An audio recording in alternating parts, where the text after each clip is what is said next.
कभी कभी जगहें सिर्फ ईंट और पत्थर से नहीं बनती, कभी कभी उन्हें इंसानों की गलतियों से बनाया जाता है।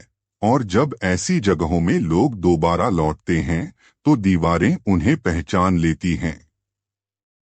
देवगढ़ हवेली भी ऐसी ही एक जगह थी, जहां हर कमरा कुछ जानता था, हर सीढ़ी कुछ छुपाती थी और हर बंद दरवाजा किसी न किसी सच के ऊपर हाथ रखे बैठा था। इस हवेली में आज 4 लोग आए हैं, 4 अलग अलग चेहरे, 4 अलग अलग कहानियां, लेकिन एक ही अतीत, ऐसा अतीत जिसे कोई खुलकर स्वीकार नहीं करना चाहता। यह कहानी भूतों की नहीं है, यह कहानी अंधेरे की भी नहीं है, यह कहानी उन लोगों की है जो जानते हुए भी चुप रहे। और उस रात जब हवेली ने बोलना शुरू किया, किसी के पास भागने का रास्ता नहीं बचा। क्योंकि जब कोई पुरानी हवेली अपनी सांस रोक लेती है तो उस रात सिर्फ दरवाजे बंद नहीं होते, इरादे भी बंद हो जाते हैं। और देवगढ़ हवेली में आज जो होने वाला है वह एक हादसा नहीं होगा, वह एक चुनाव होगा। देवगढ़ हवेली शहर से बहुत दूर एक पहाड़ी पर खड़ी थी, इतनी ऊंची कि बादल कई बार उसकी छत से टकराकर निकल जाते थे।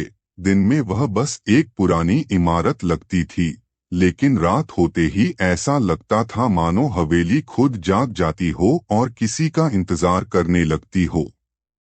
उस शाम बारिश हो रही थी, हल्की नहीं बल्कि जिद्दी बारिश, जो पहाड़ी रास्तों को भिगोते हुए 4 गाड़ियों तक पहुंची। गाड़ियां एक एक करके हवेली के भारी फाटक के सामने रुकीं और उनके साथ उतरे 4 लोग जिनके अतीत आपस में उलझे हुए थे। पहली गाड़ी से अद्वैत मल्होत्रा उतरा, शांत चेहरा, स्थिर आंखें, वही आदमी जिसके नाम पर आज भी हवेली के ज्यादातर कागज थे, हालांकि वह खुद इस जगह को अपना कम और मजबूरी ज्यादा मानता था। दूसरी गाड़ी से निमा उतरी, उसकी सौतेली बहन, जिसने हवेली को देखा और बहुत हल्की सी मुस्कुराहट दी। यह मुस्कान खुशी की नहीं थी बल्कि उन यादों की थी जिन्हें वह बरसों से दबाने की कोशिश करती रही थी।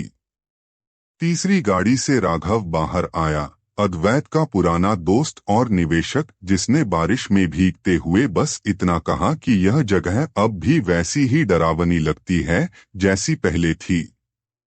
चौथी गाड़ी सबसे आखिर में रुकी और उसमें से उतरा वह आदमी जिसे इस हवेली की दीवारें भी पहचानती थीं, अनिरुद्ध, अद्वैत का चाचा, वह नाम जिससे जुड़ी कहानियां आज भी बंद कमरों में फुसफुसाई जाती थीं। चारों लोग अंदर दाखिल हुए और फाटक उनके पीछे बंद हो गया, जोर से नहीं बल्कि ऐसे जैसे किसी ने बहुत सोच समझकर उसे बंद किया हो। हवेली के अंदर की हवा असामान्य रूप से ठंडी थी, जैसे तापमान नहीं बल्कि बीते हुए साल जमे हों। अद्वैत सबको पुराने लिविंग रूम में ले गया, जहां मोटी लकड़ी की मेज के चारों ओर उनके पूर्वजों की तस्वीरें टंगी थीं। अद्वैत ने गहरी सांस लेकर कहा कि आज कुछ बातें साफ करनी होंगी, बातें जो अब तक इस हवेली की दीवारों में कैद थीं। अनिरुद्ध मुस्कुरा रहा था, एक ऐसी मुस्कान जो जवाब से पहले ही डर पैदा कर देती है। उसने कहा कि आज बातें नहीं बल्कि सच बाहर आएंगे। निमा कुछ कहना चाहती थी लेकिन चुप रही और राघव सबको बिना बोले देखता रहा, जैसे हर हरकत को मन में दर्ज कर रहा हो।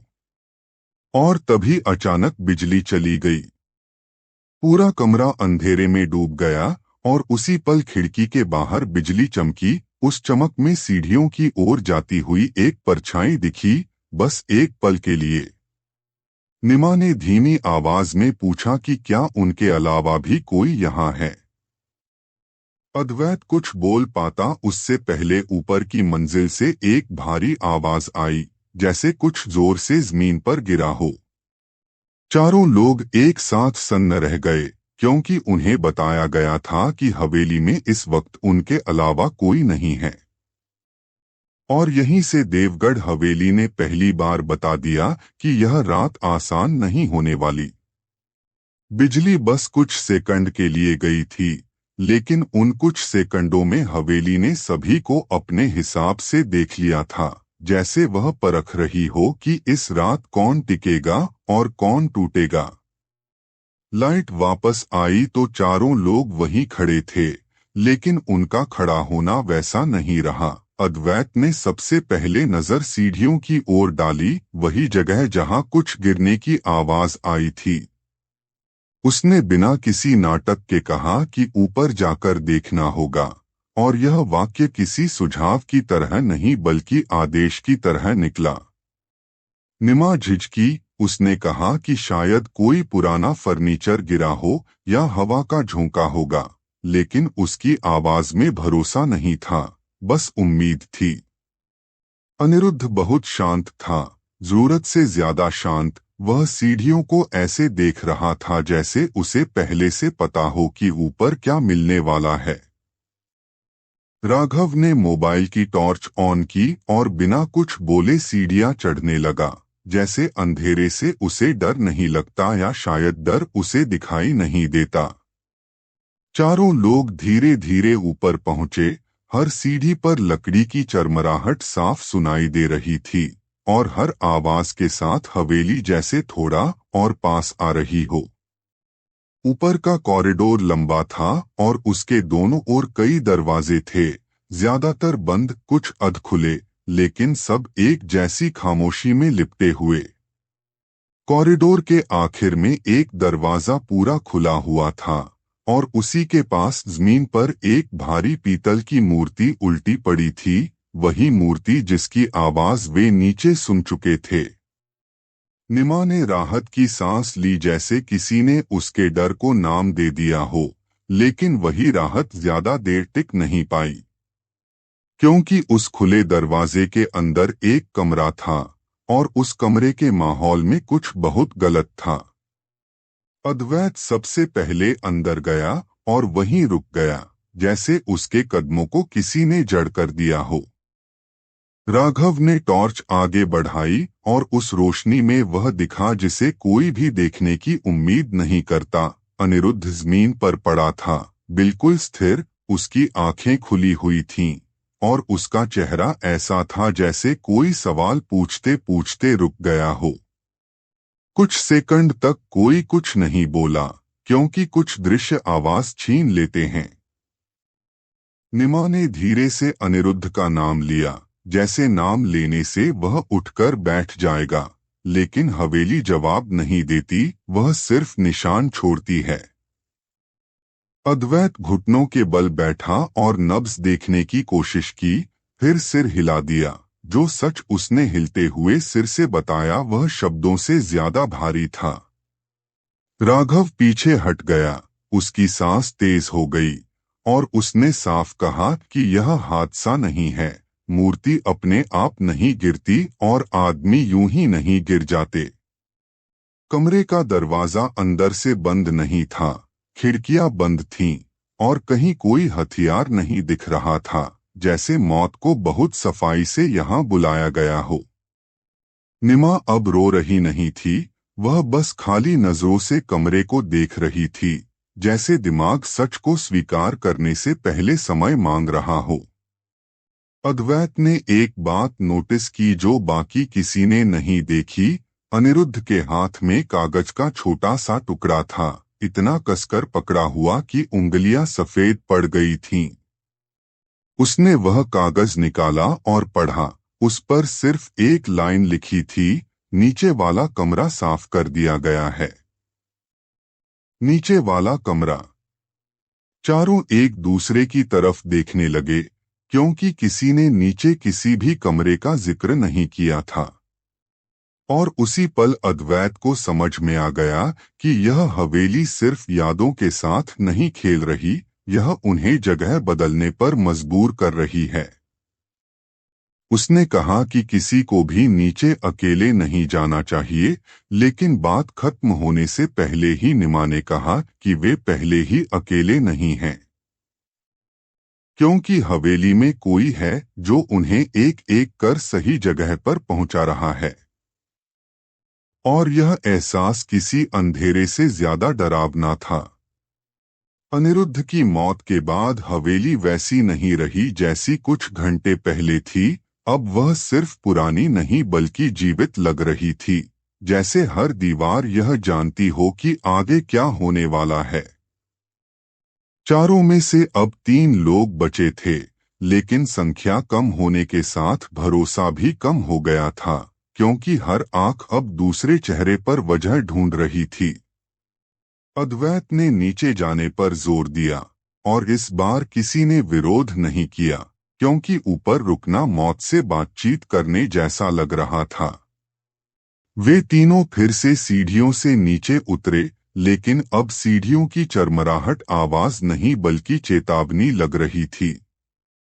नीचे पहुंचकर अद्वैत सीधे उस कमरे के सामने रुका जिसकी बात कागज पर लिखी थी, पुराना स्टोर रूम जो बरसों से बंद था और जिसकी चाबी सिर्फ हवेली की चाबी के साथ रहती थी। दरवाजा खोलते ही भीतर की गंध ने साबित कर दिया कि यह कमरा काफी समय से छुआ नहीं गया था। धूल, सीलन और किसी पुरानी चीज की गूंज। लेकिन कमरे के बीचों बीच रखा हुआ ट्रंक बिल्कुल नया लग रहा था, जैसे इस धूल भरे समय का हिस्सा ही न हो। राघव ने धीरे से ट्रंक को छुआ, और जैसे ही हाथ रखा, अंदर से हल्की सी खड़खड़ाहट हुई। वह पीछे हट गया जैसे ट्रंक जिंदा हो। निमा ने कहा कि इसे खोलना गलत होगा, लेकिन फिर भी सब जानते थे कि अब दरवाजे आधे नहीं खुलते, या तो पूरी सच्चाई दिखती है या कुछ नहीं। अद्वैत ने ट्रंक खोला। अंदर कागज थे, ढेर सारे दस्तावेज, जमीनों के कागज, पुराने एग्रीमेंट और उन सब के बीच कुछ तस्वीरें।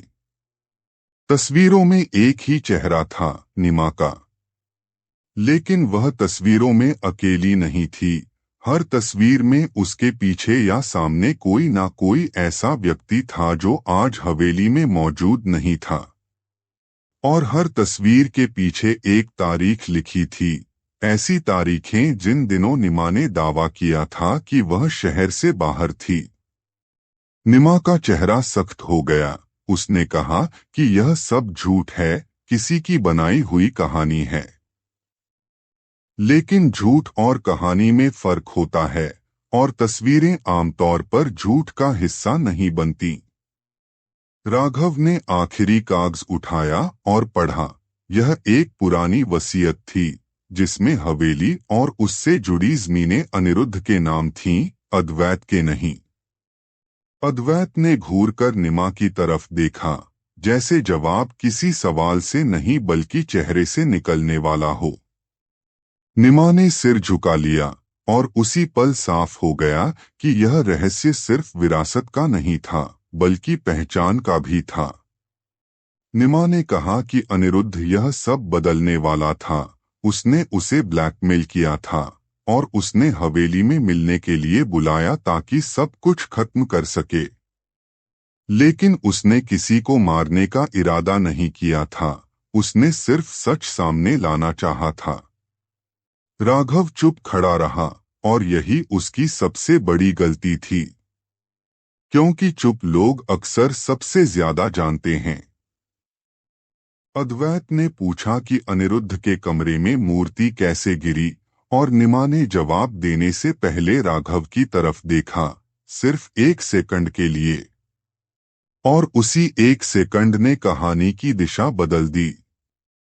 अद्वैत ने समझ लिया कि यह खेल सिर्फ एक खिलाड़ी का नहीं है, और हवेली किसी एक को नहीं बल्कि सभी को परख रही है। ऊपर वाला अंधेरा नीचे तक उतर चुका था, और अब सवाल यह नहीं था कि अनिरुद्ध को किसने मारा, सवाल यह था कि अगला कौन होगा। उस पल के बाद कोई भी सामान्य नहीं रह गया था। हवेली में अब 3 लोग थे, लेकिन हर व्यक्ति खुद को अकेला महसूस कर रहा था, क्योंकि जब सच सामने आने लगता है तो सबसे पहले भरोसा मरता है। अद्वैत ने स्टोर रूम की लाइट बंद कर दी और ट्रंक दोबारा बंद किया, जैसे वह जानता हो कि कुछ सच खुले रहने से ज्यादा खतरनाक होते हैं। राघव ने चुप्पी तोड़ी और कहा कि उन्हें पुलिस को बुलाना चाहिए, लेकिन उसकी आवाज में जल्दबाजी थी, वही जल्दबाजी जो अक्सर नियंत्रण खोने का संकेत होती है। निमा ने तुरंत मना कर दिया। उसने कहा कि पुलिस आने से पहले उन्हें आपस में सच साफ करना होगा, क्योंकि अगर यह हवेली फिर से बाहर की दुनिया के हवाले हुई तो कोई भी सुरक्षित नहीं रहेगा। अद्वैत ने दोनों की तरफ देखा और पहली बार उसके चेहरे पर थकान साफ दिखी, जैसे वह सिर्फ हत्या नहीं बल्कि अपनी पूरी जिंदगी का बोझ उठा रहा हो।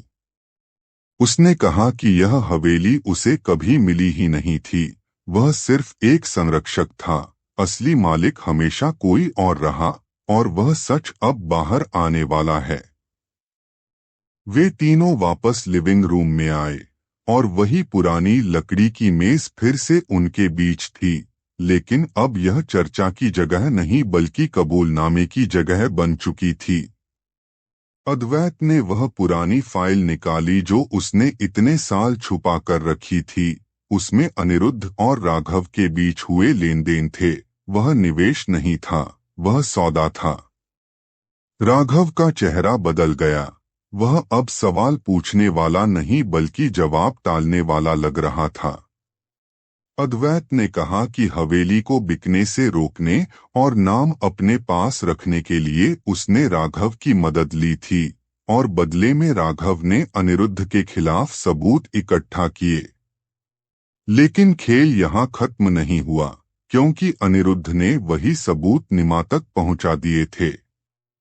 निमा ने स्वीकार किया कि वह हवेली सिर्फ इस्तेमाल करने नहीं आई थी, वह सच जानने आई थी, क्योंकि यह जगह उसकी माँ से भी जुड़ी थी, और उस माँ को कभी अनिरुद्ध ने चुप कराने की कोशिश की थी। इसी टकराव में अनिरुद्ध ने मिलने के लिए बुलाया, लेकिन उसका इरादा धमकाने का था, सुलह का नहीं। राघव ने अचानक हंसना शुरू कर दिया, एक सूखी हंसी, और कहा कि अनिरुद्ध कभी समझ ही नहीं पाया कि किसे कंट्रोल करना चाहिए और किसे नहीं। अद्वैत ने उसकी तरफ देखा और पहली बार सीधे कहा कि अनिरुद्ध को उसी ने ऊपर बुलाया था, लेकिन वह मरने नहीं जाना चाहिए था। राघव ने कबूल किया कि वह ऊपर गया था। उसने अनिरुद्ध से बहस की, मूर्ति गिरी और गला दबा, सब कुछ बहुत तेज हुआ और बहुत शांत भी। लेकिन उसने कहा कि यह योजना नहीं थी, यह एक पल का फैसला था। निमा पीछे हट गई, क्योंकि पल का फैसला भी हत्या ही होता है। हवेली में अब केवल एक सवाल बचा था, क्या यह कहानी यहीं खत्म होगी या हवेली को अभी एक और सच चाहिए। और तभी बाहर तेज हवा चली और सभी दरवाजे एक साथ जोर से बंद हो गए, जैसे हवेली कह रही हो कि अभी हिसाब बाकी है। हवेली के सारे दरवाजे जब एक साथ बंद हुए तो वह आवाज तेज नहीं थी, लेकिन भारी थी, ऐसी जैसे किसी ने फैसला सुना दिया हो और उस फैसले के बाद पीछे हटने का रास्ता नहीं रहता। राघव की सांस तेज हो गई। वह पहली बार सच में घबराया दिखा, क्योंकि जब जगहें बोलने लगती हैं तब ताकत काम नहीं आती। अद्वैत ने कहा कि अब सब खत्म हो गया है, भागने से कुछ नहीं बदलेगा, और जो हुआ है उसे स्वीकार करना ही आखिरी रास्ता है। निमा पीछे दीवार से टिक गई, क्योंकि उसके लिए यह जगह सिर्फ हवेली नहीं थी, यह उसकी माँ की कहानी थी, जिसे सालों तक दबाकर रखा गया था। अद्वैत ने बहुत शांत आवाज में कहा कि अनिरुद्ध ने सिर्फ लोगों को नहीं दबाया था, उसने सच को भी दबाया था, और हर सच एक दिन सांस लेने की जगह ढूंढ ही लेता है। राघव ने आखिरी कोशिश की और कहा कि बिना उसके यह सब सामने कभी नहीं आता, वह सिर्फ हालात का हिस्सा था, अपराधी नहीं। लेकिन हवेली में अब कोई तर्क नहीं चल रहा था, सिर्फ परिणाम चल रहा था। बाहर पुलिस की गाड़ियों की आवाज सुनाई देने लगी। सायरन दूर थी, लेकिन आती हुई, क्योंकि किसी ने पहले ही सच बाहर भेज दिया था। निमा ने अद्वैत की तरफ देखा और कहा कि उसने कॉल कर दी थी। जब सब ऊपर गए थे क्योंकि उसे पता था कि हवेली इंसाफ तो दे सकती है, लेकिन कानून नहीं। राघव कुर्सी पर बैठ गया, जैसे उसकी लड़ाई वहीं खत्म हो गई हो, और उस वक्त वह खतरनाक नहीं था, बस खाली था। पुलिस अंदर आई, हवेली एक बार फिर रोशनी में आ गई, लेकिन वह रोशनी किसी राहत जैसी नहीं थी, वह बस सब कुछ दिखा रही थी। राघव को ले जाया गया, और उसके साथ वे सारे राज भी जो उसने सालों तक संभाल कर रखे थे। अद्वैत बाहर बरामदे में खड़ा रहा, बारिश थम चुकी थी, और हवेली अब फिर से पत्थर जैसी लग रही थी, जैसे कुछ हुआ ही न हो। निमा उसके पास आई और कहा कि सच सामने आ गया है, लेकिन नुकसान वापस नहीं आता। अद्वैत ने कहा कि हवेली अब खाली नहीं लगेगी, क्योंकि कुछ सच्चाइयां जगहों को हल्का कर देती हैं। सुबह जब निमा हवेली से निकली, उसने पीछे मुड़कर नहीं देखा, क्योंकि कुछ घर छोड़े नहीं जाते, उनसे बाहर निकला जाता है। और देवगढ़ हवेली एक बार फिर शांत थी, लेकिन यह वह खामोशी थी जिसमें डर नहीं था, सिर्फ यादें थीं। इस कहानी में कोई दरवाजा अपने आप नहीं खुला, और कोई सच अपने आप बाहर नहीं आया। हर जवाब के पीछे एक डर था, और हर डर के पीछे एक इंसान। देवगढ़ हवेली अब फिर से खामोश है, लेकिन यह वही खामोशी है जो सब कुछ याद रखती है, क्योंकि कुछ जगहें खत्म नहीं होती, वे बस इंतजार करने लगती हैं। अगर आपको इस तरह की धीमी, जुड़ी हुई और सोचने पर मजबूर कर देने वाली मर्डर मिस्ट्री ऑडियो बुक पसंद आती है, तो इस चैनल को सब्सक्राइब करिए, क्योंकि अगली कहानी किसी नई जगह पर नहीं होगी, वह शायद किसी ऐसे घर में होगी जहां आप पहले भी जा चुके हैं। और याद रखिए, हर हवेली, हर कमरा और हर इंसान कुछ ऐसा जरूर छुपाता है, जो सही समय आने पर सामने आता ही है।